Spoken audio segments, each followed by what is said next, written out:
दोस्तों मशीन्स हमारे जिंदगी का एक बहुत अहम हिस्सा बन चुके हैं। जहां मशीन्स हमारे कई सारे काम आसान कर देते हैं, वही कुछ मशीन्स ऐसी चीजें बनाने का भी काम करती है जिन्हें हम लगभग रोज ही इस्तेमाल करते हैं।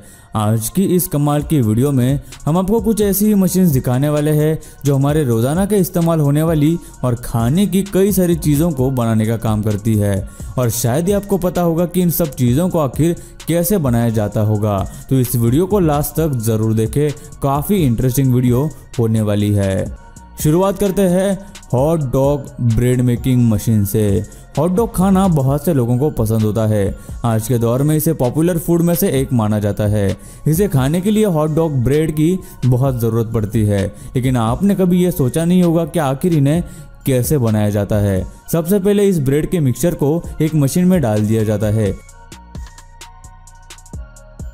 जहां यह मशीन मिक्सचर को छोटे छोटे पीसेस में काट देती है। फिर कन्वेयर बेल्ट की मदद से उसे दूसरे मशीन में भेजा जाता है, जहां मशीन में लगे हुए रोलर्स उसे गोल आकार में कन्वर्ट कर देते हैं। बाद में एक पाइप के जरिए उन्हें दूसरे कन्वेयर बेल्ट पर डाला जाता है। फिर आगे लगी मशीन उन्हें रोल करके दबा देती है और उन्हें हॉट डॉग ब्रेड जैसा शेप दे देती है।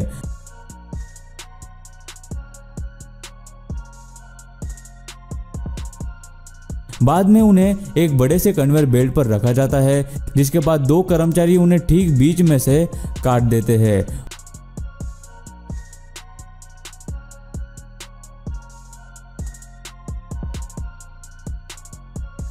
फिर उन्हें बेक करने के लिए भेजा जाता है, जिसके बाद ब्रेड कुछ ऐसा दिखते हैं जिसे देखते ही किसी के भी मुंह में पानी आ सकता है। पाम ऑयल तेल कई सारी चीज़ों में इस्तेमाल किया जाता है, जैसे कि खाना पकाने के साथ साथ कई सारी चीज़ें बनाने में। लेकिन पाम ऑयल सभी ऑयल्स में सबसे सस्ता है, जिसे लगभग हर चीज़ बनाने में इस्तेमाल किया जाता है, जैसे कि चॉकलेट, शैम्पू, टूथपेस्ट और बहुत सारी चीज़ें। और पिछले कुछ सालों में पाम ऑयल की डिमांड बहुत ज़्यादा बढ़ गई है। बहुत सारे लोग आज भी पाम तेल का इस्तेमाल खाना बनाने में करते हैं, लेकिन क्या आपको पता है कि पाम ऑयल बनता कैसे है? सबसे पहले पाम को पेड़ों से तोड़ा जाता है, उसके बाद इन सब में से अच्छे पाम्स को छांटा जाता है और उन्हें मशीन में डालकर स्टरलाइज किया जाता है। उसके बाद इन्हें बॉयलर टैंक में डाल दिया जाता है, जिससे ये सॉफ्ट हो जाते हैं। फिर इन्हें आगे एक ड्रम रोलर में डाला जाता है, जहां इन पाम्स को स्मैश किया जाता है और फिर इनके अंदर से ऑयल निकाला जाता है। आगे इस ऑयल को फिल्टर और प्यूरिफाई किया जाता है और आखिर में यह पाम ऑयल पूरी तरह से तैयार हो जाता है और मार्केट में आ जाता है। दोस्तों अगर आप भी ऐसी चीज़ों की फैक्ट्री शुरू करना चाहते हैं तो आपको भी अपने पैसे शेयर मार्केट में लगाकर बढ़ाने चाहिए। इसके लिए मैं आपको रिकमेंड करना चाहूँगा 5paisa.com।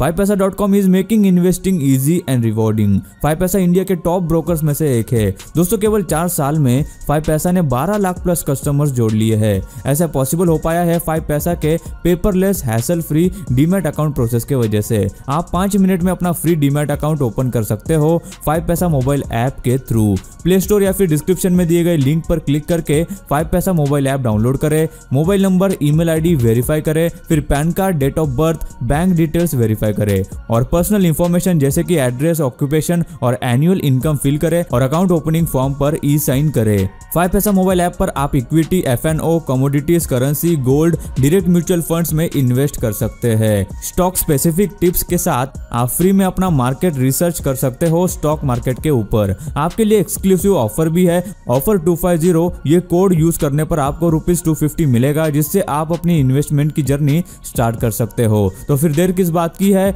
आज ही अपना इन्वेस्टमेंट स्टार्ट करिए और अपना फ्यूचर सिक्योर करिए। Open your demat account for free with 5paisa and make your investment easy and rewarding. Description में आपको लिंक और प्रोमो के डिटेल्स मिल जाएंगे।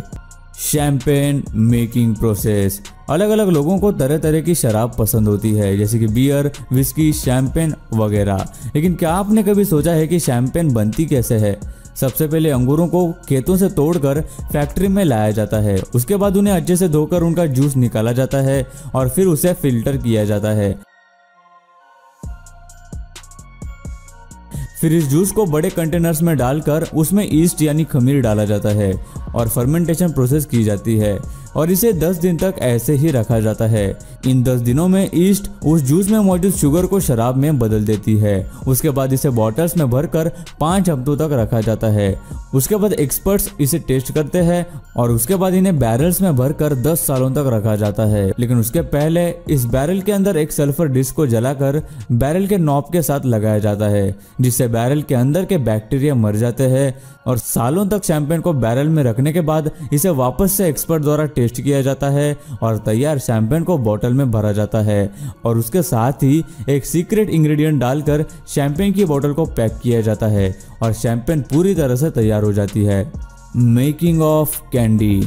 बच्चों को सबसे ज़्यादा जो चीज़ पसंद होती है वो है कैंडीज। इसे बनाने वाली मशीन जो अभी आप देख रहे हैं वो एक पूरे प्रोसेस के बाद इन कैंडीज को बनाती है। इसमें सबसे पहले कैंडी बनाने का मिक्सचर तैयार किया जाता है। उसके बाद उस मिक्सचर को कन्वेयर बेल्ट पर ले जाया जाता है, जहां उसे दबाकर और रोल करके और ज़्यादा सॉफ्ट बनाया जाता है। जब वो पूरी तरह से प्रोसेस होकर सॉफ्ट बन जाती है तो उस पर कोटिंग की जाती है और उससे हर तरह के शेप और डिजाइन के कैंडीज बनाई जाती है। फिर उन्हें पैक कर दिया जाता है और ये कैंडीज खाने के लिए बिल्कुल तैयार हो जाती है। Chocobar making. चोकोबार हो या मैग्नम, इन आइसक्रीम्स को बहुत लोग खाते हैं, लेकिन ज़्यादातर छोटे बच्चे इसे खाना बहुत पसंद करते हैं। पर बहुत से लोग नहीं जानते कि इन्हें बनाया कैसे जाता है। एक मशीन में क्रीम मिक्सचर को डाला जाता है, बाद में दूसरी मशीन उसे एक एक करके स्टिक के साथ चोकोबार के आकार में काट देती है और उन्हें कन्वेयर बेल्ट से आगे ले जाया जाता है। फिर उन्हें फ्रीजर की मदद से धीरे धीरे ठंडा किया जाता है। बाद में एक स्टील हैमर से साइड की पट्टी पर टैप किया जाता है, जिनकी मदद से कोई भी चोकोबार कन्वेयर बेल्ट से ना चिपके। बाद में एक मशीन उन्हें उठाकर एक ब्रैकेट में फिट कर देती है, जहां उन्हें उल्टा करके चॉकलेट लगाया जाता है। ये सब होने के बाद चोकोबार पैकिंग के लिए पूरी तरह से तैयार हो जाती है, जहां उन्हें मशीन के जरिए एक एक करके प्लास्टिक में रैप किया जाता है। आगे 2 कर्मचारी एक साथ 4 चोकोबार्स को उठाकर दूसरे कन्वेयर बेल्ट पर रख देते हैं और आखिर में उनकी बॉक्स की पैकेजिंग की जाती है। Jelly beans. कैंडीज कई तरह की आती है, जिसमें लोगों की अलग अलग फेवरेट कैंडीज होती है। उन्हीं में से एक है जेली बीन्स, जो बच्चों को बहुत ही ज़्यादा पसंद आती है। लेकिन शायद ही आपने यह कभी सोचा होगा कि जेली बीन्स बनती कैसे है। सबसे पहले पानी, कॉर्न स्टार्च, कॉर्न सिरप और चीनी के मिक्सचर को मशीन में तैयार किया जाता है। उसके बाद उसमें फ्लेवर डाल दिया जाता है और फिर इस मिक्सचर को जेली बीन के मोल्ड्स में भरा जाता है। उसके बाद इन पर कॉर्नफ्लोर छिड़क दिया जाता है और एक दिन ऐसे ही रखा जाता है और दूसरे दिन इन बीन्स को मोल्ड से निकाल कर कन्वेयर बेल्ट के जरिए उन पर चीनी छिड़कते हैं, ताकि ये बीन्स आपस में चिपके नहीं।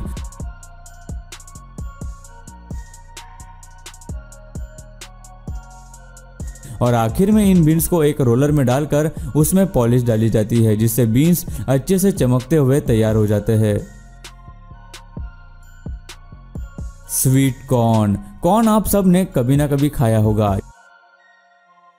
कुछ लोग इसे भुना हुआ खाना पसंद करते हैं तो कुछ इसे पकाकर खाते हैं, लेकिन इसे खाने में एक दिक्कत हर किसी को आती है, वो है इसके दाने निकालना।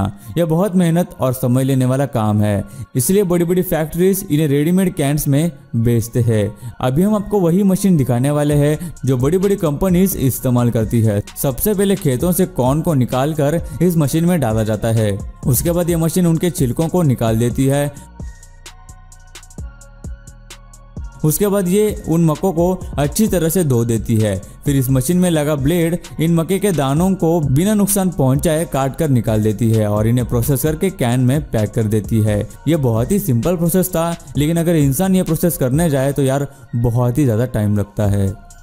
लेज चिप्स मेकिंग। लेज चिप्स तो आजकल बेहद मशहूर है और बहुत से लोगों को इसे खाना बहुत ज़्यादा पसंद होता है। लेज में कई तरह के फ्लेवर्स आते हैं, जैसे कि लेमन, स्पाइसी, सॉल्टेड वगैरह, लेकिन बहुत कम लोगों को ये ख्याल आया होगा कि इनकी मैन्युफैक्चरिंग आखिर कैसे की जाती है।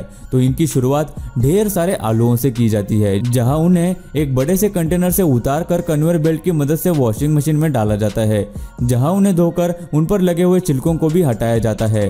बाद में उन्हें कन्वेयर बेल्ट के जरिए आगे ले जाकर फिर एक बार वॉशिंग सेक्शन में डालते हैं, जहां उन्हें गर्म पानी में उबालकर चिप्स का आकार दे दिया जाता है। काटे हुए चिप्स को आगे ले जाते हैं, जहां उन्हें फ्राई किया जाता है।